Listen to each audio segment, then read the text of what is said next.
This week on World Traveler Cooking, we're going to make a particular kind of borscht. In fact, I'm going to do a whole series on different kinds of borscht, because borscht, in fact, is a general red beet soup that's found all throughout what used to be the Russian Empire. And in this particular case, we'll be focusing on the Lithuanian variant on it, and we'll talk about what makes it different. And then we'll at some point also do a Russian version and maybe even a Soviet version, probably a Ukrainian version, and so forth. One aspect of Baltic cuisine generally is the use of mushrooms. And if you're trying to make a soup in the winter, very oftentimes you're not going to have fresh wild mushrooms, and so people would have used dried mushrooms, and that's what we're going to do here. This particular variant of borscht is very simple. It doesn't have very many ingredients. We have the beets that I've already boiled, and about half a kilogram or 1 pound of these, to 2 onions, to, well, normally you'd say 4 carrots, but these are giant, so I'm only using 2. 50 grams of dried porcini mushrooms. These are the same as German Steinpilzen, and sometimes they're called edible boletus. I'm not sure what the name is in any of the Baltic languages, that's fine. This will then be seasoned with bay leaf and black pepper and salt. So when we go ahead and get started, the first thing we need to do is to rehydrate the mushrooms. So I'm bringing some water to a boil. Once that's boiling, I'm going to add these mushrooms to that water. I'm going to let them soak a bit, and then after a while, then we'll come back and cook the mushrooms, add the rest of the water, and boil it. So to half a kilogram of beets, I'm going to use 2 liters of water. So you can say, a pound of beets to a half a gallon of water. Yeah, that would be about that. So that's where we're sitting. Let's go ahead and get started. Okay, so this water just started boiling, and this is 1 liter of my water, or you can use 1 quart if you wish. And I'm just going to add my mushrooms to this.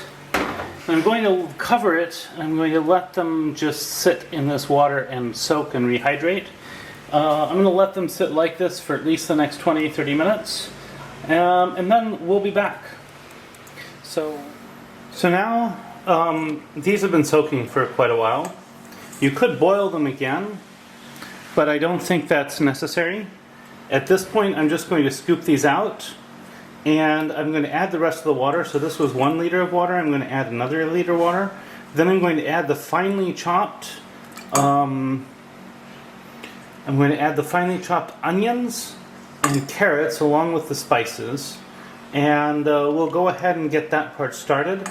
Then we'll chop these mushrooms to add back in, and we will shred on the shredding side of the star grater the beets.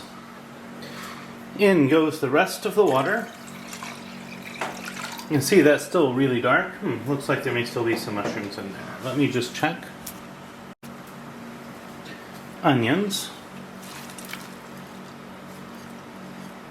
This may end up being a little bit too much for this pot.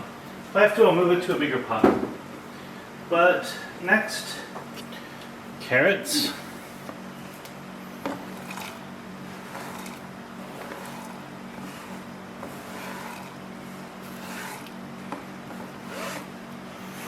Now I think I'm going to add 2 bay leaves here and some black pepper. So, or maybe 4 leaves. Maybe I'll do 3 as a compromise. I don't know. 1, 2, yeah, I'll do 4.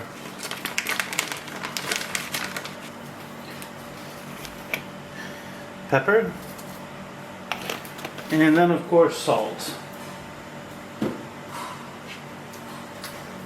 So, then we're going to turn this on, and you want to salt this like you would any other soup, so a fair bit of salt.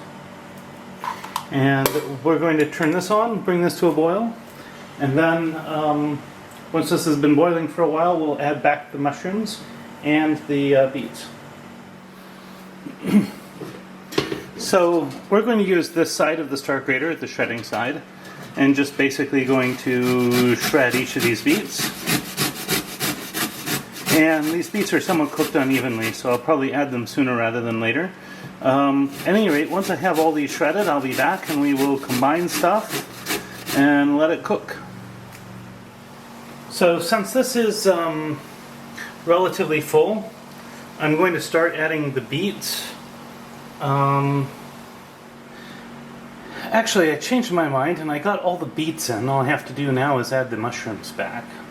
And this is still fitting in nicely, so I'm not going to move it. So now I'm just going to slowly add the mushrooms. Should have started with a bigger pot, but I think this will fit. And then I'm just going to let all this cook for a while. Maybe another half an hour or so. And then this can be ready to eat. Now this is interesting because it's the only vegan version of borscht I know. And I might come across some others maybe as I get into some other areas like maybe Polish borscht and stuff. But this is a vegan borscht. And it is a traditional vegan borscht. So should be quite interesting. Now we're going to go ahead and let this cook for a while and then we'll come back and try it.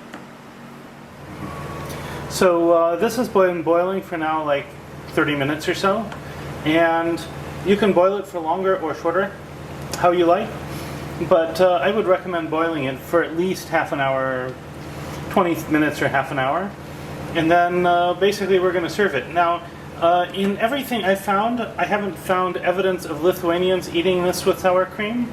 I suspect I've just missed something because Lithuanians will put everything on sour cream, and the saying is that they'll even put sour cream on their sour cream. And then we're just going to pair it with a piece of bread. So here is your typical pairing. And now we're ready to eat. Next for the taste test. And now for the taste test. First I'm just going to taste some of this on its own. Then I'm going to try dipping some of the bread on it.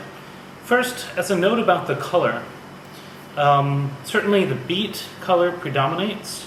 The darkness of the mushrooms is something that's kind of hard to see.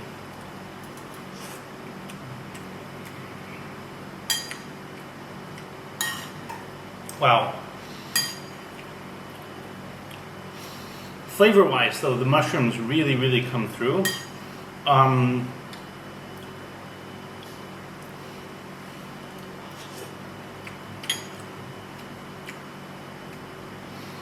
You get the earthy mushrooms, the sweetness of the beets and the onions and the carrots.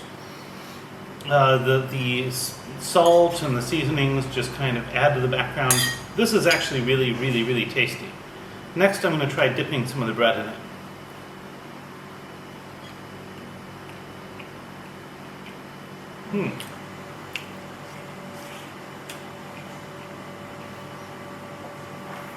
So as I've already covered, Lithuanian rye breads are traditionally sourdough. And this is an area where the sourdough flavor does to the borscht what sour cream usually does in, for example, Russian borscht. This is actually really delightful. I'm going to suggest to me that maybe I haven't missed anything. Maybe this isn't eaten with sour cream.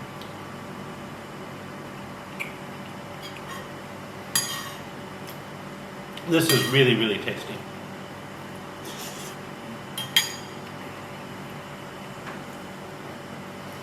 Now, if you find this content interesting, you'd like to see more of it, please like, subscribe, and share.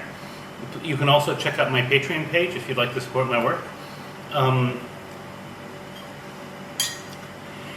top of that, if you make this dish, you make it a little differently than I do, feel free to explain to me what you do differently in the description. I always love to hear different ways people make these sorts of dishes. So the more variety we have, the more we can understand how to improve and make better food. So please do that if you have anything to add to this conversation. I would really, really love to hear from you. At any rate, Recipes in the description. Bon appetit, and see you next week.